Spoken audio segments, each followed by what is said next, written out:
Praise the lord. ಪ್ರೀತಿಯ ಸಹೋದರ ಹಾಗೂ ಸಹೋದರರೇ, ಈ ದಿನ ನೋಡೋದ್ರಲ್ಲಿ ಬಹಳ ಸಂತೋಷವಾಗಿದ್ದೇನೆ. ಯೇಸು ಕ್ರಿಸ್ತನ ಮಧುರ ನಾಮದಲ್ಲಿ ನಿಮಗೆಲ್ಲರಿಗೂ ವಂದನೆಗಳು ಸಲ್ಲಿಸ್ತೇನೆ. ಶಾಲೂಮ್, ನಿಮಗೆ ಸಮಾಧಾನ ಉಂಟಾಗಲಿ. ಪ್ರೀತಿ ಉಳಿದ ಮಕ್ಕಳೇ, ಕಳೆದ ವಾರದಲ್ಲಿ ಅದ್ಭುತವಾಗಿ ಕಾಪಾಡಿಕೊಂಡು ಈ ನೂತನ ದಿನ ಈ ಸಾಯಂಕಾಲದಲ್ಲಿ ಪ್ರತಿದಿನ ದೇವ್ರ ವಾಕ್ಯ ಧ್ಯಾನ ಮಾಡುವಾಗ ನಮ್ಮನ್ನು ವಿಶೇಷವಾಗಿ ಆಶೀರ್ವದಿಸುವಂಥ ದೇವರು ನಮ್ಮನ್ನು ಬೇಕಂತೆಲ್ಲ ಸಹಾಯ ಮಾಡುವಂಥ ಸರ್ವಶಕ್ತರಾಗಿದ್ದಾರೆ. ಹೌದು ಪ್ರೀತಿದ ಮಕ್ಕಳೇ, ಈ ಸಾಯಂಕಾಲಗಳಲ್ಲಿ ಒಂದು ಒಳ್ಳೆ ಟಾಪಿಕ್ ದೇವರು ನಮ್ಮನ್ನು ಕೊಟ್ಟಿದ್ದಾರೆ. ಏನಂದರೆ ದೇವರ ದಂಪರಣ ಎಂಬುದಾಗಿ. ಹೌದು ಪ್ರೀತಿದ ಮಕ್ಕಳೇ, ನಮ್ಮ ಆತ್ಮ ಮತ್ತು ಶರೀರ ಬಗ್ಗೆ ಕುರಿತಾಗಿ ನಾನು ಮಾತಾಡೋಕ್ಕೆ ಇಷ್ಟವುಳ್ಳದಾಗಿದ್ದೇನೆ. ನಮ್ಮ ಜೀವಿತದಲ್ಲಿ ದೇವರು ಎಲ್ಲವನ್ನು ಕೊಟ್ಟಿದ್ದಾರೆ. ಅದನ್ನು ನಾವು ಯಾವ ರೀತಿಯಲ್ಲಿ ಜೀವಿಸ್ತಾ ಇದ್ದೀವಿ ಎಂಬುದು ಬಹಳ ಮುಖ್ಯವಾಗಿದೆ. ಇದಕ್ಕೆ ಆಧಾರವಾಗಿ ಪೌಲನು ಮೊದಲನೇ ಥೆಸಲೋನಿಕ 5ನೇ ಅಧ್ಯಾಯ 23ನೇ ವಾಕ್ಯ ನಾನು ನಿಮಗಾಗಿ ಓದ್ತೀನಿ. ದಯಮಾಡಿ ನಿಮ್ಮಲ್ಲಿ ಸತ್ಯವೇದವಿದ್ದರೆ ತೆಗೆದು ಧ್ಯಾನಿಸಬೇಕೆಂಬುದಾಗಿ ನಾನು ಕೇಳ್ಕೊಳ್ತೇನೆ. ಅಲ್ಲಿ ಹೀಗೆ ಬರೀತಾರೆ, ಏನಂದ್ರೆ, ಶಾಂತಿದಾಯಕನಾದ ದೇವರು ತಾನೇ ನಿಮ್ಮನ್ನು ಪರಿಪೂರ್ಣವಾಗಿ ಪವಿತ್ರ ಮಾಡಲಿ. ನಮ್ಮ ಕರ್ತನಾದ ಯೇಸು ಕ್ರಿಸ್ತನು ಪ್ರತ್ಯಕ್ಷನಾದಾಗ ನಿಮ್ಮ ಆತ್ಮ ಪ್ರಾಣ ಶರೀರಗಳು ದೋಷವಿಲ್ಲದೆ ಸಂಪೂರ್ಣವಾಗಿ ಕಾಣಿಸುವಂತೆ ಕಾಪಾಡಲಿ. ಆಮೀನ್, ಹಲ್ಲೆಲೂಯಾ. ನೋಡಿ ಪ್ರೀತಿದ ಮಕ್ಕಳೇ, ಯಾವ ತರ ದೇವರು ಪೌಲನ ಹೇಳ್ತಾ ಇದ್ದಾರೆ ನೋಡಿ. ನಮ್ಮ ಪ್ರಾಣ ಆತ್ಮ ಒಂದು ಒಳ್ಳೆ ರೀತಿಯಲ್ಲಿ ಕಾಪಾಡ್ಕೊಳ್ಳಿ ಎಂಬುದಾಗಿ ಹೇಳ್ತಾ ಇದ್ದಾರೆ. ಹೌದು ಪ್ರೀತಿದ ಮಕ್ಕಳೇ, ನಮ್ಮ ವೈಯಕ್ತಿಕ ಜೀವಿತ ನೋಡುವುದಾದ್ರೆ ನಾವು ಆತ್ಮ ಪ್ರಾಣ ನೋಡ್ಬೋದು, ದೇಹ ನಮ್ಮ ಕಣ್ಣಿನಿಂದ ಎಲ್ಲವನ್ನು ಸ್ಪರ್ಶಿಸ್ಬೋದು. ಆದರೆ ಪ್ರಾಣ ಯಾವ ರೀತಿಯಲ್ಲಿ ನಾವು ಇದು ಮಾಡ್ಕೋಬಹುದು ಎಂಬುದು ನಾವು ನೋಡ್ತೀವಿ. ನಮ್ಮ ಜೀವಿತದಲ್ಲಿ ದೇವರು ನಮ್ಮನ್ನು ಎಲ್ಲಾನು ಕೊಟ್ಟಿದ್ದಾರೆ. ಆತ್ಮ ಪ್ರಾಣ ಪ್ರತಿಯೊಬ್ಬರಿಗೂ ಕೊಟ್ಟಿದ್ದಾರೆ. ಅದನ್ನು ಯಾವ ರೀತಿಯಲ್ಲಿ ನಾವು ನಡೀತಾ ಇದ್ದೀವಿ ಎಂಬುದು ಬಹಳ ಮುಖ್ಯವಾಗಿದೆ. ಇಲ್ಲಿ ಗ್ರೀಕ್ ಪದದಲ್ಲಿ ನೋಡೋದಾದ್ರೆ ನ್ಯೂಮಾ ಎಂಬಂತ ಹೇಳ್ತಾರೆ. ನ್ಯೂಮಾ ಇದನ್ನು ನಿತ್ಯ ಆತ್ಮ ಎಂದು ಕರೀತಾರೆ ಅಂತ ಹೇಳ್ತಾರೆ. ಅದೇ ತರ ಪ್ರೀತಿದ ಮಕ್ಕಳೇ, ದೇವ್ರ ವಾಕ್ಯ ನಾ 3 ಅಂಶ ಹೇಳಿಕೆ ಇಷ್ಟೊಳ್ಳನಾಗಿದ್ದೇನೆ. ಇಲ್ಲಿ ದೇವ್ರ ವಾಕ್ಯ ಹೇಳ್ತದೆ ನೋಡಿ, ನಿಮ್ಮ ದೇಹವನ್ನು ಕಣ್ಣಿನಿಂದ ನಾವು ನೋಡಬಹುದಂತೆ ಮತ್ತು ಸ್ಪರ್ಶಿಸಬಹುದಾಗಿದೆ. ಅದು ದರ್ಪಣದಲ್ಲಿ ಕಾಣುವ ನಿಮ್ಮ ಭಕ್ತಿ ಭಾಗವಾಗಿದೆ. ಒಂದು ವೇಳೆ ನೀವು ಆತನೊಂದಿಗೆ ನಾವು ಸ್ಪರ್ಶಿಸಬಹುದು ಎಂಬುದಾಗಿ ನಾವು ನೋಡ್ಬೋದು. ಮೊಟ್ಟ ಮೊದಲನಾಗಿ ಪ್ರೀತಿದ ಮಕ್ಕಳೇ, ಸ್ವಾಭಾವಿಕವಾದ ಮಾರ್ಗವಿಲ್ಲ. ನೋಡಿ, ನಾವು ಯಾವ ರೀತಿಯಲ್ಲಿ ಸ್ವಾಭಾವಿಕವಾಗಿ ಮಾರ್ಗವಿಲ್ಲ ಎಂಬುದಾಗಿ ನಾವು ನೋಡ್ತೇವೆ. ನೋಡಿ, ಇಲ್ಲಿ ಹೇಳ್ತಾರೆ ನೋಡಿ, ನಾವು ಯಾವ ತರ ನಮ್ಮ ದೇಹದಿಂದ ನಾವೆಲ್ಲ ಪ್ರಾಣವನ್ನು ಸ್ಪರ್ಶಿಸಲಿ. ನಮ್ಮ ಜೀವನದಲ್ಲಿ ನಾವು ಯಾವ ರೀತಿಯಲ್ಲಿ ಪ್ರಾಣದಿಂದ ನಡೀತಾ ಇದೀವಿ ಎಂಬುದು ಬಹಳ ಮುಖ್ಯವಾಗಿದೆ. ನಮ್ಮ ಜೀವಿತದಲ್ಲಿ ದೇವರಲ್ಲಿ ನಾವು ಯಾವ ತರ ಸಮಯ ಕೊಡ್ತಾ ಇದೀವಿ ಎಂಬುದು ಬಹಳ ಮುಖ್ಯವಾಗಿದೆ. ಇಲ್ಲಿ ಯೋಹಾನ ಬರೆದ ಸುವಾರ್ತೆ 3ನೇ ಅಧ್ಯಾಯ 6ನೇ ವಾಕ್ಯ ಹೀಗೆ ಹೇಳ್ತದೆ ನೋಡಿ, ದೇಹದಿಂದ ಹುಟ್ಟಿದು ದೇಹವೇ, ಆತ್ಮನಿಂದ ಹುಟ್ಟಿದು ಆತ್ಮವೇ ಎಂದು ಯೇಸು ಪ್ರಕಟಿಸಿದ್ದಾರೆ. ಹೌದು, ಹಲ್ಲೆಲೂಯಾ. ನೋಡಿ, ನಾವು ಆತ್ಮನಿಂದ ಹುಟ್ಟಿದರೆ ನಾವು ಆತ್ಮನಿಂದ ಇರ್ತೀವಿ ಎಂಬುದಾಗಿ, ದೇಹದಿಂದ ಹುಟ್ಟಿದರೆ ದೇಹವಾಗಿ ಇರ್ತೀವಿ ಅಂತ ದೇವವಾಕ್ಯ ಹೇಳ್ತದೆ. ಹೌದು ಪ್ರೀತಿದ ಮಕ್ಕಳೇ, ನಮ್ಮ ಜೀವಿತದಲ್ಲಿ ನಾವು ಭೌತಿಕವಾಗಿ ದೇಹದಿಂದ ನಾವು ಹುಟ್ಟಿದ್ದೇವೆ, ಮತ್ತೆ ಆತ್ಮವನ್ನು ಮೂಲಕ ಸಂಪರ್ಕಿಸಲು ಸಾಧ್ಯವಿಲ್ಲ. ನೋಡು, ಕ್ರೈಸ್ತರಾಗಿ ಜೀವಿಸುವುದ ಅತಿ ದೊಡ್ಡ ಸಮಸ್ಯೆ ಇಲ್ಲಿ ಅಡಗಿದೆ. ನಾವು ಕ್ರೈಸ್ತರೆಂಬುದಾಗಿ ನಾವು ಹೇಳ್ಬೋದು, ಆದ್ರೆ ಆತ್ಮಿಕವಾಗಿ ನಾವು ಆತ್ಮದಲ್ಲಿ ಹೇಗೆ ನಾವು ಬೆಳೀತಾ ಇದೀವಿ ಎಂಬುದು ಬಹಳ ಮುಖ್ಯವಾಗಿದೆ. ಪೌಲನು ಅದೇ ಹೇಳ್ತಾ ಇದ್ದಾರೆ, ನೀವು ಆತ್ಮದಲ್ಲಿ ಹುಟ್ಟಿದಿರಿ, ದೇಹದಿಂದ ಹುಟ್ಟಿದಿರಿ, ಆತ್ಮದಲ್ಲಿ ನೀವು ಯಾವ ರೀತಿಯಲ್ಲಿ ಬೆಳೀತಾ ಇದ್ದೀರಿ ಎಂಬುದು ಬಹಳ ಮುಖ್ಯವಾಗಿದೆ ಎಂಬುದಾಗಿ ದೇವ್ರ ವಾಕ್ಯ ಹೇಳ್ತದೆ. ಪ್ರೀತಿ ದೇವ ಮಕ್ಕಳೇ, ಅದೇ ತರ ನೋಡಿ, ಪೌಲನು ಎಫೆಸದವರಿಗೆ 1ನೇ ಅಧ್ಯಾಯ 18-20ನೇ ವಾಕ್ಯ ಹೇಳ್ತದೆ, ಯೇಸುವನ್ನು ಸತ್ತರೊಳಗಿಂದ ಎಬ್ಬಿಸಿದ ಅದೇ ಶಕ್ತಿ ನಿಮ್ಮಲ್ಲಿಯೂ ಇದೆ. ಆಮೀನ್, ಹಲ್ಲೆಲೂಯಾ. ನೋಡಿ, ನಮಗೆಲ್ಲ ದೇವ್ರು ಕೊಟ್ಟಿದ್ದಾರೆ. ನಮಗೆ ಇನ್ನೊಬ್ಬರಿಗೆ ಬದುಕಿಸುವಂತ ಶಕ್ತಿ ಕೊಟ್ಟಿದ್ದಾರೆ ಎಂಬುದಾಗಿ ಪೌಲ್ ಹೇಳ್ತಾ ಇದ್ದಾನೆ. ಪ್ರೀತಿದೆ ಮಕ್ಕಳೇ, ಹೌದು ಪ್ರೀತಿದೆ ಮಕ್ಕಳೇ, ನಾವು ಯಾವ ತರ ಸ್ಪರ್ಶಿಸ್ತಾ ಇದೀವಿ, ಆತ್ಮದಲ್ಲಿ ನಾವು ಹೇಗೆ ಜೀವಿಸ್ತಾ ಇದೀವಿ, ನಮ್ಮ ಆತ್ಮಿಕತೆಯಲ್ಲಿ ಪ್ರತಿದಿನ ದೇವ್ರ ವಾಕ್ಯನ ಓದ್ಬೇಕು. ಪ್ರತಿದಿನ ಆತನ ಅಧ್ಯಾಯಗಳನ್ನು ನಾವು ಧ್ಯಾನಿಸುವಾಗ ನಾವು ಯಾವ ತರ ಆತ್ಮಿಕವಾಗಿ ಬೆಳಕ್ಕೆ ಸಾಧ್ಯ ಎಂಬುದಾಗಿ ದೇವ್ರ ವಾಕ್ಯ ಹೇಳ್ತದೆ.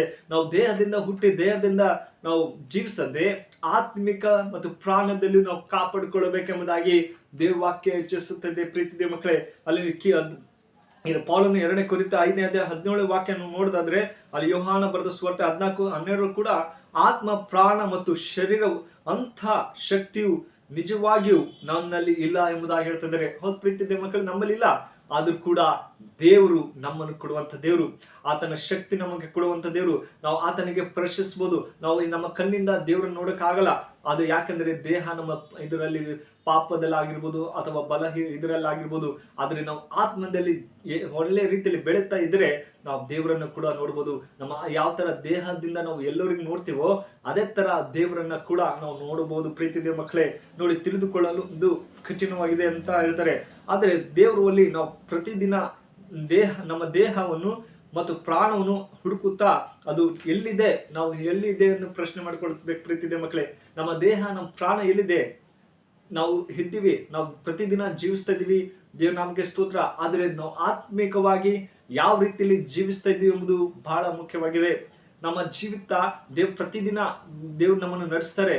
ಆದ್ರೆ ನಾವು ದೇವರೇ ದೇಹವಾಗಿ ಜೀವಿಸದೆ ನಾವು ಪ್ರತಿದಿನ ಆತ್ಮಿಕವಾಗಿ ಕೂಡ ಕಾಪಾಡುವಂತೆ ನೀನು ಸಹಾಯ ಮಾಡಪ್ಪ ಅಂತ ಪ್ರಾರ್ಥಿಸ್ಬೇಕು. ಪ್ರೀತಿದೆ ಮಕ್ಕಳೇ, ಎಷ್ಟೋ ಕ್ರೈಸ್ತ ಮಕ್ಕಳು ತಮ್ಮ ಜೀವಿತನ ಕಳ್ಕೊಳ್ತಾ ಇದ್ದಾರೆ. ಆತ್ಮ ಪ್ರಾಣ ಕಾಪಾಡಿಕೊಳ್ಳದೆ ತಮ್ಮ ಇಷ್ಟ ಬಂದ ಹಾಗೆ ದೇವರನ್ನ ಭಯಭಕ್ತಿ ಇಲ್ಲದೆ ಜೀವಿಸ್ತಾ ಇದ್ದಾರೆ. ಪ್ರೀತಿದೆ ಮಕ್ಕಳೇ, ಈ ದಿನಗಳಲ್ಲಿ ನಾವು ನೋಡಬಹುದು. ಎರಡನೇದಾಗಿ ಪ್ರೀತಿದೆ ಮಕ್ಕಳೇ, ಎರಡನೇದ ಹೇಳ್ತಾರೆ, ಆತ್ಮದ ಕ್ಷೇತ್ರವನ್ನು ತೆರೆದಿಡುವುದು. ನೋಡಿ, ಆತ್ಮದ ಕ್ಷೇತ್ರ ಅಂದ್ರೆ ನಾವು ಆತ್ಮ ಯಾವ ರೀತಿಯಲ್ಲಿ ತೆರೆದಿಡ್ಬೇಕು ಎಂಬುದು ಬಹಳ ಮುಖ್ಯವಾಗಿದೆ. ನೋಡಿ, ಆತ್ಮ, ಪ್ರಾಣ ಮತ್ತು ಶರೀರ ಇವುಗಳ ತಿಳುವಳಿಕೆಯು ಆತ್ಮ ಕ್ಷೇತ್ರವನ್ನು ತೆರೆದಿಡುತ್ತೇವೆ. ಆಮೇಲೆ ನಾವು ಈ ಆತ್ಮ ನಾವು ಯಾವಾಗಲೂ ತೆರೆದಿಡ್ಬೇಕು. ದೇವ್ರ ವಾಕ್ಯಗಳಿಂದ ಓದ್ಬೋದು. ಮತ್ತೆ ನೋಡಿ ಯಾವ ತರ ಹೇಳ್ತಾರೆ ಅಂದ್ರೆ, ಬದುಕಿಸುವುದು ಆತ್ಮವೇ. ನೋಡಿ, ಆಮೇಲೆ ನಮ್ಮ ಆತ್ಮ ನಮಗೆ ಬದುಕಿಸ್ತದೆ, ಮಾಂಸದಿಂದ ಅಲ್ಲ. ನೋಡಿ, ಯಾವುದು ಮಾಂಸವು ಯಾವುದಕ್ಕೂ ಬರುವುದಿಲ್ಲ. ನಿಮಗೆ ಹೇಳಿರುವ ಮಾತುಗಳೇ ಆತ್ಮವಾಗಿಯೂ ಮತ್ತೆ ಜೀವವಾಗಿಯೂ ಅವೇ. ಯೋಹಾನ ಬರೆದ ಸುವಾರ್ತೆ 6:63 ವಾಕ್ಯ ಹೇಳ್ತದೆ. ಏನಂತ ಹೇಳ್ತಾರೆ ನೋಡಿ ಪ್ರೀತಿಯ ಮಕ್ಕಳು, ಇನ್ನೊಂದ್ಸತಿ ಓದ್ತೀನಿ. ಬದುಕಿಸುವುದು ಆತ್ಮವೇ, ಮಾಂಸವು ಯಾವುದು ಬರುವುದಿಲ್ಲ. ನಾನು ನಿಮಗೆ ಹೇಳಿರುವ ಮಾತುಗಳೇ ಆತ್ಮವಾಗಿಯೂ ಜೀವವಾಗಿಯೂ ಅವೇ. ಆಮೀನ್, ಹಲ್ಲೆಲೂಯಾ. ಪ್ರೀತಿಯ ಮಕ್ಕಳೇ, ಆತ್ಮ ನಮ್ಮನ್ನು ಕಾಪಾಡುತ್ತದೆ, ಮಾಂಸ ಯಾವುದಕ್ಕೂ ಬರಲ್ಲ. ಇವಾಗ ಒಂದು ವೇಳೆ ಏನಾದ್ರೂ ಕೈ ಕಟ್ ಮಾಡಿದ್ರೆ ಅದು ಯಾವುದಕ್ಕೂ ಬರಲ್ಲ. ಅದೇ ತರ ಆತ್ಮ ನಮಗೆ ಯಾವಾಗಲೂ ಕಾಪಾಡುತ್ತದೆ ಎಂಬುದಾಗಿ ದೇವರ ವಾಕ್ಯ ಹೇಳುತ್ತದೆ. ಪ್ರೀತಿಯ ದೇವ ಮಕ್ಕಳೇ, ನೋಡಿ, ನಾವು ಸತ್ಯವೇದದಲ್ಲಿ ನಾವು ನೋಡುವಾಗ ಆತ್ಮದಲ್ಲಿ ಕ್ಷೇತ್ರದಲ್ಲಿ ನೋಡುತ್ತಿರುವೆ. ನೋಡಿ, ಯಾವನಾದರೂ ವಾಕ್ಯವನ್ನು ಕೇಳುವುದಾದರೂ ಅದರ ಪ್ರಕಾರ ನಡೆದಿದ್ದರೆ ಅವನು ಕನ್ನಡಿಯಲ್ಲಿ ತನ್ನ ಹುಟ್ಟು ಮುಖವನ್ನು ನೋಡಿದ ಮನುಷ್ಯಂತಿರುವನು.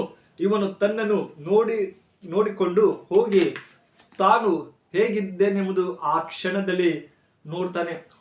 ಯಾಕೋಬನ ಪತ್ರಿಕೆ ನೋಡೋದಾದ್ರೆ ಪ್ರೀತಿಯ ಮಕ್ಕಳೇ, 1ನೇ ಅಧ್ಯಾಯ 23ನೇ ವಾಕ್ಯ ಹಿಡಿದು 25ನೇ ವಾಕ್ಯ ಹೇಳ್ತದೆ.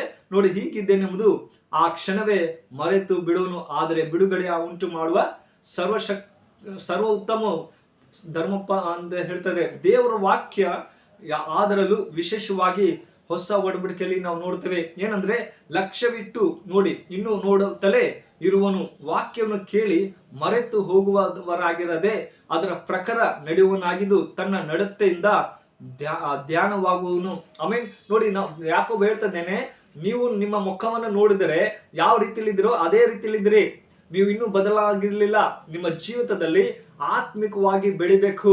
ನಾವು ಯಾವ ರೀತಿಯಲ್ಲಿ ನಾವು ಮುಖ ನೋಡ್ತೀವಿ ಎದ್ದ ತಕ್ಷಣ, ಅಯ್ಯೋ ನನ್ನ ಮುಖ ಈ ತರ ಆಗಿದೆ, ಇಷ್ಟೊಂದು ಸೊಳ್ಳೆ ಆಗಿದೆ, ಇಷ್ಟೊಂದು ಗುಳ್ಳೆಗಳಾಗಿದೆ, ಇಷ್ಟೊಂದು ಇದಾಗಿದೆ ಎಂಬುದಾಗಿ ನಾವು ನೋಡ್ತೀವಿ.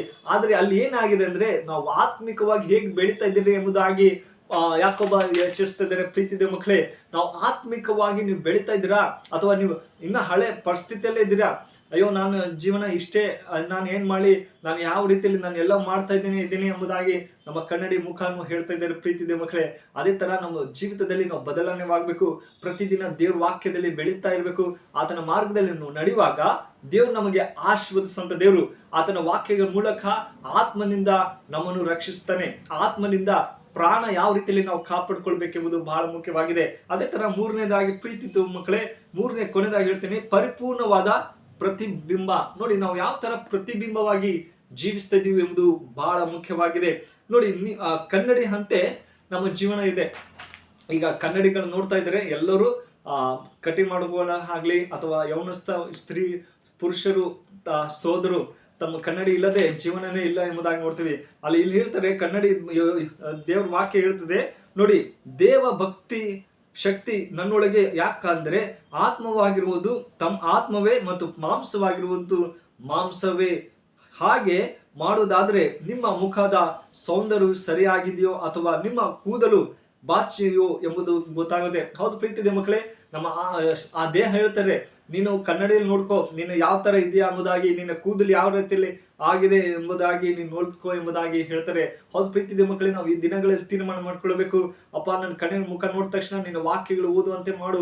ಅಪ್ಪ ನಾನು ಏನ ತಪ್ಪಾಗಿ ಮಾರ್ಗದಲ್ಲಿ ನಡೀತಾ ಇದ್ದರೆ ಕ್ಷಮಿಸು. ಅಪ್ಪ ನಾನು ಆತ್ಮವಾಗಿ ಪ್ರಾಣವು ನಮ್ಮ ಶರೀರನ ಕಾಪಾಡ್ಕೊಳ್ತೀನಿ ಎಂಬುದ ಹೇಳುವಾಗ ನಿಶ್ಚಯವಾಗಿ ನಮ್ಮ ದೇವರು ಕಾಪಾಡುವಂತ ದೇವರಾಗಿದ್ದಾರೆ. ಪ್ರೀತಿ ಮಕ್ಕಳೇ, ಆತ ಗೊಂದಲ ಮಾಡುವಂತ ದೇವರಲ್ಲ, ಗಲಿಬಿಲಿ ಮಾಡೋರಲ್ಲ, ಆತ ಶಾಂತಿ ಸಮಾಧಾನದಿಂದ ನಡೆಸುವಂತ ಸರ್ವಶಕ್ತರಾಗಿದ್ದಾರೆ. ಪ್ರೀತಿ ಮಕ್ಕಳೇ, ಈ ವಾಕ್ಯ ನಿಮ್ಮ ಜೀವಿತದಲ್ಲಿ ಆಶೀರ್ವದಿಸಿ ಕಾಪಾಡಲಿ. May God bless you. ಪ್ರಾರ್ಥನೆ ಮಾಡೋಣ, ಕಣ್ಣು ಮುಚ್ಚಿಕೊಂಡು. ಪರಿಶುದ್ಧನೆ ಪ್ರೀತಿಯುಳ್ಳ ತಂದೆ ದೇವರ ಸ್ವಾಮಿ, ಒಳ್ಳೆ ಸಮಯಕ್ಕಾಗಿ ಸ್ತೋತ್ರ.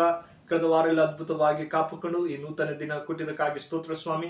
ಪ್ರೀತಿಗಳ ದೇವರೇ ಸಪ ಈ ಸಾಯಂಕಾಲ ವೇಳೆಯಲ್ಲಿ ಅಪ್ಪ ನೀನು ವಾಕ್ಯ ಹೇಳುವಂತೆ ಕೃಪೆ ಕೊಟ್ಟಿದೆ. ಮಕ್ಕಳು ಯಾರು ವಿಡಿಯೋ ನೋಡ್ತಾರೋ ಆತ್ಮ ಪ್ರಾಣ ಶರೀರದಲ್ಲಿ ನಾವು ಜೀವಿಸುವಂತೆ ಸಹಾಯ ಮಾಡು ಅಪ್ಪ. ಮಾಂಸ ಯಾವುದಕ್ಕೂ ಬರಲ್ಲ, ಆತ್ಮವೇ ಜೀವ ಕೊಡುತ್ತೆ ಎಂಬುದಾಗಿ ಹೇಳಿದ್ರಿ ಅಪ್ಪ. ಹೌದೇ ಸಪ್ಪ, ನಾವು ಇನ್ನೂ ಹೆಚ್ಚಾಗಿ ನಿಮ್ಮ ಆತ್ಮಿಕವಾಗಿ ಬೆಳೆಯುವಂತೆ, ನಿನ್ನ ವಾಕ್ಯದಲ್ಲಿ ಕಲಿಯುವಂತೆ ನೀನು ಸಹಾಯ ಮಾಡಪ್ಪ ಅಂತ ಪ್ರಾರ್ಥಿಸಿದ್ರೆ. ಈ ವಿಡಿಯೋ ಯಾರು ನೋಡ್ತಾರೋ ಆ ಮಕ್ಕಳಿಗೆ ಆಶೀರ್ವಿಸು, ಒಳ್ಳೆ ಆರೋಗ್ಯ ಭಾಗ್ಯ ಕೊಡು. ಅವ್ರೇನೇನು ಸಮಸ್ಯೆ ಇದೋ ಆ ಸಮಸ್ಯೆಗಳನ್ನ ಬಿಡುಗಡೆ ನಿಮ್ಮ ಕೃಪೆಯಲ್ಲಿ ನಡೆಸಪ್ಪ ಅಂತ ನೀವು ಪ್ರಾರ್ಥಿಸಿದರೆ. ಪ್ರೀತಿ ದೇವರೇ, ಈ ಚಿಕ್ಕ ಪ್ರಾರ್ಥನೆ ಕೇಳಿದಂತೆ ಯೇಸು ಕ್ರಿಸ್ತನಲ್ಲಿ ಬೇಡ್ತೇನೆ ಜೀವ ತಂದೆ, ಆಮೇನ್. May God bless you.